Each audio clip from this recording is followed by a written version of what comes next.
Picture this, a red-bearded god smashing through giants with a magical hammer, riding a chariot pulled by flying goats, and occasionally cross-dressing to get his weapon back. No, this isn't another Marvel movie plot twist. This is Thor from actual Norse mythology. And trust me, he's way more interesting than Hollywood could ever imagine. The real Thor wasn't just some pretty-faced superhero in a cape. He was the thunder god who kept the world from falling into chaos. His hammer didn't just look cool, it literally held the cosmos together. And those anger management issues? Well, let's just say they were both his greatest strength and his most dangerous weakness. Today, we're diving deep into the genuine Norse sources. We'll explore the myths that made Vikings tremble with both fear and respect. From Thor's bizarre birth story to his prophesied death at Ragnarok, you're about to discover why this god became the most beloved figure in Norse mythology. And spoiler alert, some of these tales are absolutely wild. Thor wasn't born in some cosmic event or mystical realm. His father was Odin, the All-Father and King of the gods. But here's where it gets interesting.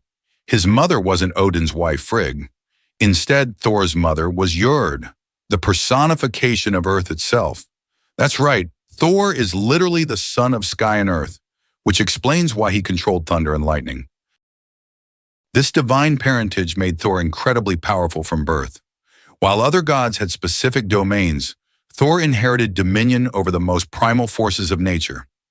Thunder rolled when he traveled, lightning cracked when he fought, the very ground shook beneath his feet. Ancient Norse people heard every thunderstorm as Thor doing battle with the forces of chaos. Odin had many sons, but Thor held a special place. He was the strongest of all the gods, the most reliable in battle, and surprisingly, the most popular among regular people. While Odin was mysterious and unpredictable, Thor was straightforward. Vikings knew exactly what they were getting with the thunder god: brutal honesty and unwavering protection. In Asgard's complex social structure, Thor occupied a unique position. He wasn't the king like his father Odin, but he was definitely the heavy hitter. Think of him as the god's ultimate enforcer. When diplomacy failed, when magic couldn't solve the problem, when even Odin's wisdom fell short, they called Thor. The other gods respected Thor's strength, but sometimes questioned his methods. He had zero patience for elaborate schemes or political maneuvering. His solution to most problems involved hitting them really hard with his hammer. This straightforward approach made him both beloved and occasionally problematic among his divine relatives. Thor's hall in Asgard was called Bilskirnir, which means lightning crack. It was massive, the largest building in Asgard with 540 rooms. But here's the thing, Thor was rarely home. He spent most of his time traveling the 9 worlds, hunting giants and protecting both gods and humans from threats. His restless nature meant Asgard's most magnificent hall often stood empty. Now let's talk about that hammer. Mjolnir wasn't just handed to Thor by some cosmic force. It was crafted by the dwarven brothers Brokkr and Atri in one of the most dramatic crafting competitions ever recorded. Loki had made a bet with these master smiths, claiming no one could create better treasures than another group of dwarves. The stakes were literally Loki's head if he lost. As the brothers worked on Mjolnir, Loki transformed into a fly and kept stinging them, trying to ruin their work. During the final, crucial moments of forging, Loki stung Brokkr on the eyelid. The dwarf's hand slipped slightly, making Mjolnir's handle shorter than planned. This flaw would later become one of its most distinctive features. Despite the shortened handle, Mjolnir became the most powerful weapon in all the 9 worlds. It never missed its target, always returned to Thor's hand when thrown, and could level mountains with a single blow. The hammer could shrink small enough to hide inside Thor's shirt, yet expand to its full devastating size instantly. Pretty convenient for a god who traveled constantly. But wait, there's more. Mjolnir had one quirky security feature. Only those worthy could lift it. This wasn't some moral judgment system like in the movies. The hammer simply recognized divine strength and pure intent. Thor could wield it, and occasionally other gods in dire circumstances. But mortals? Their hands might as well be trying to lift a mountain. Forget everything Marvel taught you about Thor's appearance. The real Norse Thor was a massive, red-bearded powerhouse who looked like he could bench press a mountain. His fiery red beard was his most distinctive feature, often mentioned in the myths as crackling with electric energy during battles. His eyes blazed like lightning bolts, and his voice could shake the foundations of Asgard itself. Thor wore iron gloves called Jarngripr that allowed him to properly grip Mjolnir's shortened handle. He also had a belt called Mjolnir that doubled his already incredible strength when worn. Picture a god so strong he needed magical accessories just to control his own power. That was Thor's everyday reality. His personality was as straightforward as his appearance suggested. Thor was honest to a fault, quick to anger, but equally quick to forgive. He had zero tolerance for lies, cowardice, or injustice. This made him incredibly popular with common people who appreciated his direct approach to problem solving. Got giants threatening your village? Thor would show up and solve that problem permanently. However, this same directness sometimes created diplomatic disasters. Thor once killed a giant during what was supposed to be a peaceful negotiation, simply because the giant insulted him. His solution to most complex problems was surprisingly simple. Hit it with Mjolnir until it stopped being a problem. Thor's primary job description could be summed up in 2 words: kill giants. The Jotnar, giants, represented chaos and destruction in Norse cosmology, constantly threatening to destroy the ordered world of gods and humans. Thor served as the cosmic police force, keeping these chaotic forces in check through overwhelming violence. His giant hunting expeditions were legendary throughout the 9 worlds. Thor would travel in his chariot pulled by 2 magical goats, Tangrisnir and Tangunjoster. These weren't ordinary goats. They could fly through the air and run across the sky, creating the sound of thunder with their hooves. Even better, if Thor got hungry during his travels, he could kill and eat the goats, then resurrect them the next morning by blessing their bones with Mjolnir. One of Thor's most famous giant-slaying adventures involved a massive Jotun named Hrungnir, who had challenged Odin to a horse race and ended up drunkenly boasting in Asgard's Great Hall. Hrungnir claimed he could destroy Asgard single-handedly and carry off the goddesses Freya and Sif. Thor arrived home to find this giant literally drinking from his personal mead cup and making threats against his wife. The ensuing battle was epic. Hrungnir threw his massive whetstone club at Thor, while Thor hurled Mjolnir back. The hammer shattered the club mid-air, but fragments struck Thor in the head, lodging there permanently. Mjolnir continued its flight and completely pulverized Hrungnir. This is why whetstones crack when dropped. They're remembering the day Thor's hammer broke their ancestor. Can you believe a god walked around with stone fragments stuck in his skull? Wait until you hear about the time he almost lost his hammer to a cross-dressing scheme. Keep watching. One of the most entertaining Thor adventures involved a road trip to giant country with his occasional friend and frequent headache, Loki. This journey to Jotunheimr became the stuff of legend, showcasing both Thor's incredible strength and his surprising gullibility when faced with magical trickery.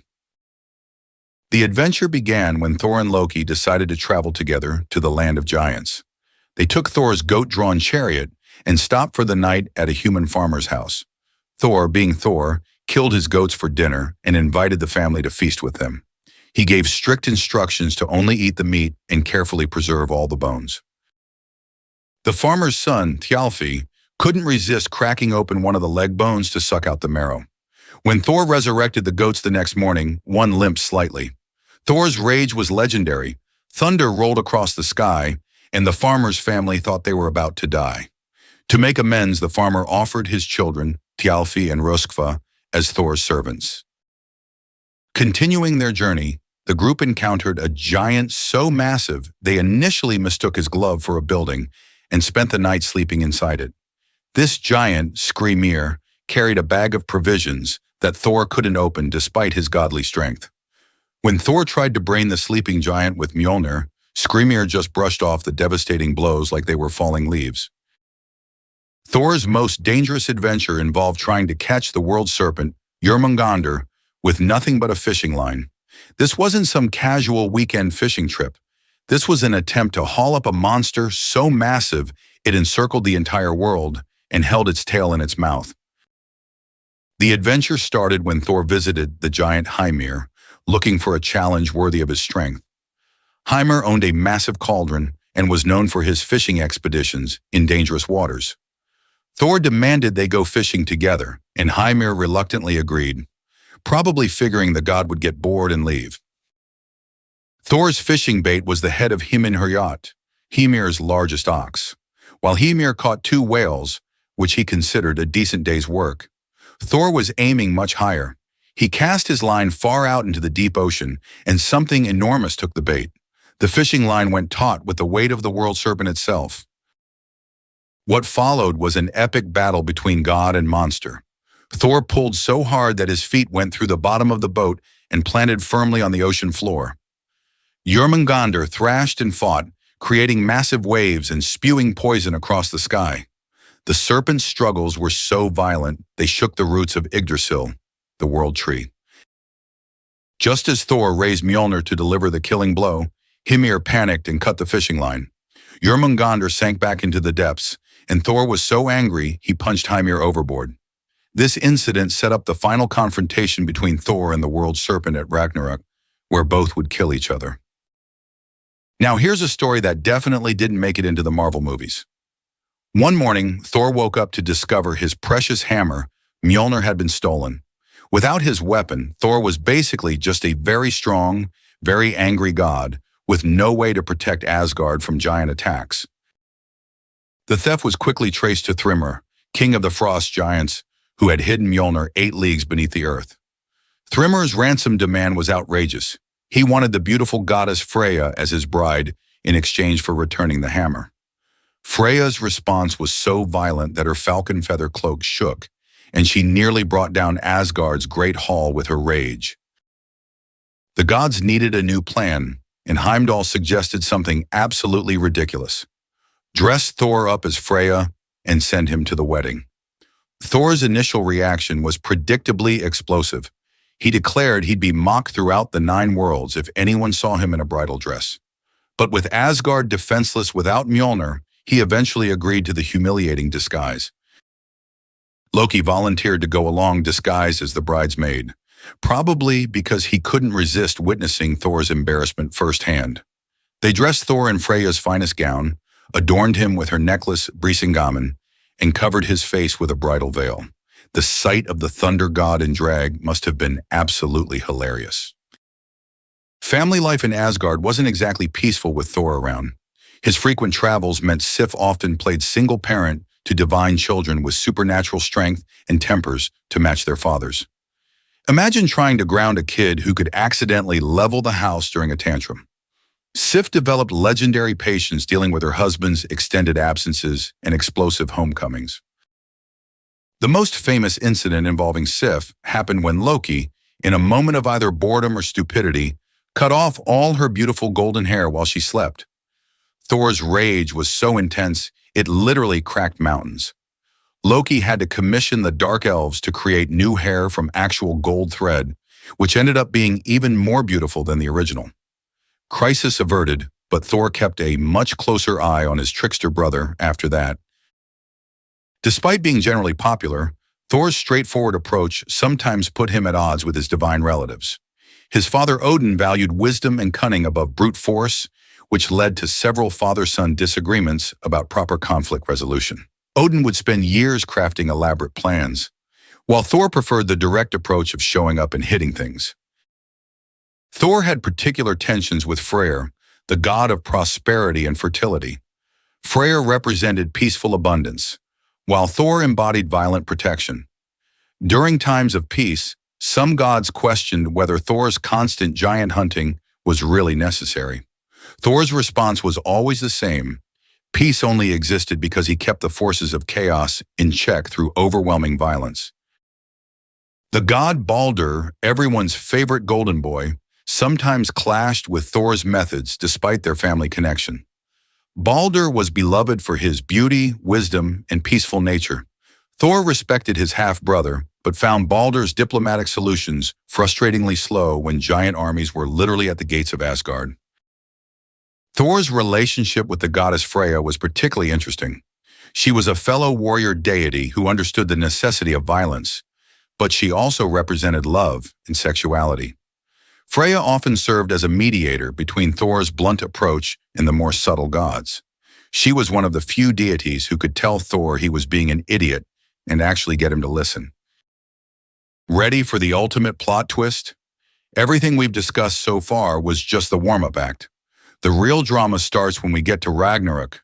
Keep watching to discover how Thor's greatest strength becomes his final weakness. Ragnarok wasn't just the end of the world.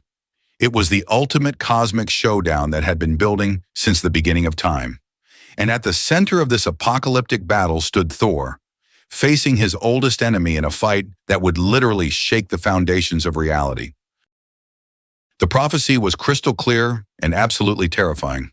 Thor would face Jormungandr, the World Serpent, in their final confrontation. Remember that fishing expedition where Thor almost caught the monster? That was just the appetizer. At Ragnarok, these two titans would finally settle their score, and neither would walk away from the encounter. The battle itself was prophesied to be the most spectacular fight in Norse mythology. Thor would stride onto the battlefield at Vigridr, Mjolnir crackling with divine lightning, ready to face a serpent so massive it could wrap around the entire world. The very ground would crack under their combined weight, and the sky would darken with the serpent's poisonous breath. At the wedding feast, Thor's behavior nearly blew their cover. He devoured an entire ox, 8 salmon, and 3 barrels of mead in one sitting. When Thrymr commented on the bride's enormous appetite, Loki quickly explained that Freya had been so excited about the wedding she hadn't eaten for 8 days. When Thrymr tried to kiss his bride and saw Thor's blazing eyes beneath the veil, Loki claimed Freya had been so eager she hadn't slept for 8 nights. What makes this prophecy so tragic is that Thor would actually win the fight.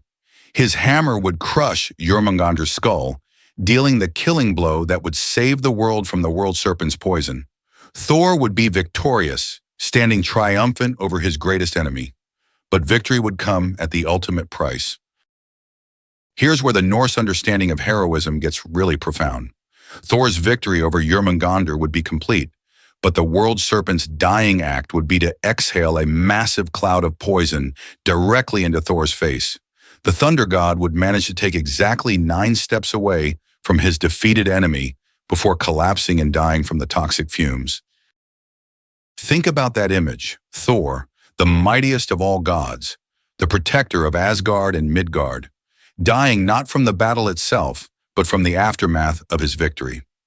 He would save the world and then immediately pay the ultimate price for that salvation. It's the most heroic and heartbreaking ending imaginable. But Norse mythology doesn't end with death and destruction. After Ragnarok, after the old world burned and the gods fell, a new world would rise from the ashes. Thor's sons, Modi and Magni, would survive the apocalypse and inherit their father's mighty hammer. They would help rebuild the world, carrying on Thor's legacy of protection and strength. The survival of Thor's sons represents hope and continuity. The old gods might fall, but their values and power would live on in the next generation. Mjolnir wouldn't be destroyed with its master. It would continue protecting the innocent in stronger, wiser hands. Thor's death wasn't an ending, it was a transformation. Thor's influence didn't end with the Viking Age. His image evolved and spread far beyond Scandinavia, becoming one of the most recognizable figures from Norse mythology. Thursday, Thor's Day, is named after him in multiple languages, meaning billions of people say his name every single week without realizing it. The Victorian era romanticized Thor as a noble savage, emphasizing his strength while downplaying his complexity. Wagner's operas turned him into a Germanic hero, complete with horned helmet and operatic drama. These interpretations missed much of Thor's humor and humanity, but they kept his memory alive during centuries when Norse mythology was largely forgotten. Modern pop culture has embraced Thor with unprecedented enthusiasm. Marvel's interpretation, while dramatically different from the original myths, introduced Thor to global audiences and sparked new interest in Norse mythology. Suddenly, people worldwide were curious about the real stories behind the hammer-wielding superhero. Video games, novels, and television shows continue exploring different aspects of Thor's character. Some focus on his role as a protector, others on his relationship with Loki, and still others on his place in the larger Norse cosmology. Each interpretation adds new layers to our understanding of this ancient figure. What's fascinating is how Thor's core appeal remains unchanged across cultures and centuries. He represents the idea that sometimes, when diplomacy fails and wisdom falls short, you need someone willing to stand up and fight for what's right. His straightforward morality and willingness to sacrifice himself for others resonates just as strongly today as it did 1,000 years ago. The plan worked perfectly. When Mjolnir was brought out to consecrate the marriage, Thor threw off his disguise and went on the most epic killing spree in Norse mythology. He slaughtered Thrymer, the entire wedding party, and probably half the frost giant population. The moral of the story: never steal Thor's hammer, and definitely never make him wear a dress to get it back. So there you have it, the complete story of Thor, from his birth as the son of sky and earth to his prophesied death at Ragnarok. This wasn't just some muscle-bound superhero swinging a magic hammer. This was a complex god who embodied the Norse understanding of heroism, sacrifice, and the eternal struggle between order and chaos. Thor's appeal lies in his contradictions. He was incredibly powerful, yet surprisingly vulnerable. He was straightforward to the point of simplicity, yet found himself in the most complex situations. He was a god who preferred action over words, yet his stories are filled with wit and humor. He protected everyone, but couldn't always protect himself. The real Thor was funnier than Marvel's version, more violent than Hollywood could show, and more human than most gods in any mythology. He made mistakes, lost his temper, fell for tricks, and sometimes had to wear dresses to save the day. But when the world needed protecting, when chaos threatened to overwhelm order, Thor was always there with Mjolnir in hand. Perhaps that's why Thor remains so beloved after all these centuries. In a complicated world full of difficult problems, there's something deeply satisfying about a hero whose solution is simple, direct, and devastatingly effective. Sometimes you don't need a complex plan or subtle strategy. Sometimes you just need someone willing to grab a hammer and start swinging. The Thunder God's legacy lives on not just in comic books and movies, but in our fundamental understanding of heroism itself. Thor taught us that true strength isn't just about power. It's about using that power to protect those who can't protect themselves. And sometimes the greatest victory requires the ultimate sacrifice. Next time you hear thunder rolling across the sky, remember, that might just be Thor, still out there somewhere, still fighting the good fight, still keeping the forces of chaos at bay. After all, some jobs are too important to ever truly end. The relationship between Thor and Loki was one of the most complicated bromances in all mythology. These two couldn't live with each other, but they definitely couldn't save the world without each other. Loki was Thor's half-brother, but more importantly, he was the trickster god who constantly got Thor into trouble, and then cleverly got him back out of it. Their dynamic was like having a best friend who's also your worst enemy. Loki would create massive problems through his schemes and lies, then use his cunning to help Thor solve them with maximum violence. Take the hammer theft we just discussed. Loki probably knew about Thrymer's plan beforehand, but he also came up with a cross-dressing solution that saved the day. Loki served as Thor's unofficial advisor and translator in social situations. While Thor's solution to every problem was hit it with hammer, Loki understood politics, manipulation, and the subtle art of not starting wars during dinner parties. Thor protected Loki from the consequences of his tricks, while Loki kept Thor from accidentally destroying important diplomatic relationships. But their friendship had a dark side. Loki's jealousy of Thor's popularity grew over time. Thor was beloved by gods and humans alike, while Loki was feared and mistrusted. This resentment would eventually lead to Loki's betrayal and the events of Ragnarok. Sometimes the people closest to us know exactly which buttons to push. Thor's wife, Sif, was famous throughout the 9 worlds for one thing: her incredible golden hair that flowed like wheat fields in summer. She represented fertility and harvest, making her the perfect match for Thor's protective nature. Their marriage symbolized the union of thunder and Earth's bounty, storms that brought life-giving rain to the crops. Sif and Thor had several children together, including Thrudr, whose name means strength, and Modi, courage. Thor also had two other sons from different relationships, Magni, mighty, and Ullr, who became a god of skiing and archery. Apparently, all of Thor's kids inherited his talent for having names that sounded like gym equipment.